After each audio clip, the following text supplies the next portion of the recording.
Everyone's talking about nervous system regulation, breath work, somatic work, cold plunging, vagal toning, meditation, right? But most people doing all of it are still stuck, right? You might resonate with this. And it's not because these tools don't work, right? But it's often because we're skipping a step, right? If you've been trying to do nervous system regulation for years or months and nothing is kind of sticking, it's not a discipline problem. It's not that you haven't found the right tool. Right? It's usually a sequencing or an order problem, right? And that matters a lot because it'll change everything about where you start, right? So I want to try and give you the framework in the next few minutes. So stick with me, right? The first point is that you can't regulate a broken system or a system that isn't working, right?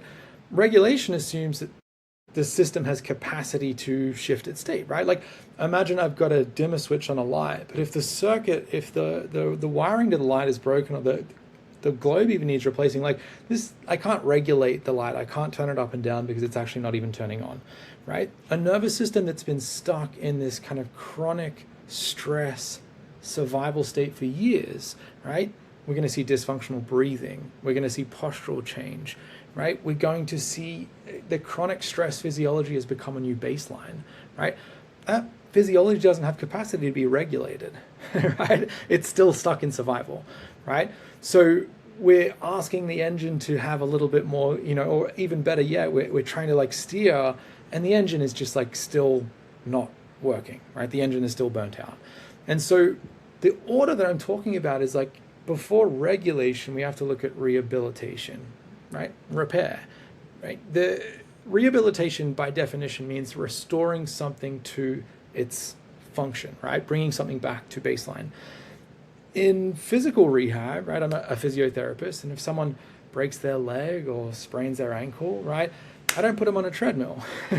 I don't ask them to do agility drills, right?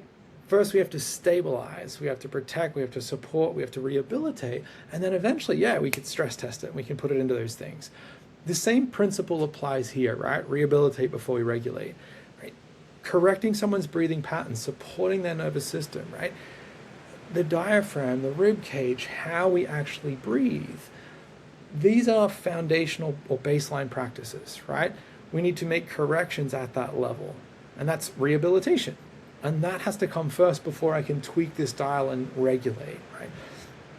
The third way I want you to kind of look at this is rehabilitation is what kind of paves the way for regulation. So it's not just a sequencing thing, it's also just kind of like a foundation. It gives us the capacity for regulation, right? I love to talk about the nervous system in this concept if we need to have range, right? I can go all the way up and all the way down.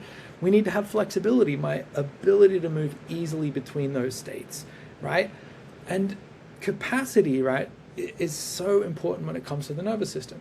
It is when we have capacity that we can start to use this concept of regulation, right? I've freed up enough resources. I've supported my system out of this state of survival, right? It's now receiving these new inputs, and it can begin to work more efficiently, right? My ability to regulate my response to stress, manage my emotions.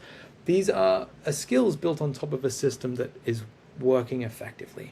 So if regulation hasn't been sticking for you, right, don't try more tools, right? Go back one step, right, and look at what might need to be rehabilitated first, right? You don't start with regulation, you start with rehabilitation.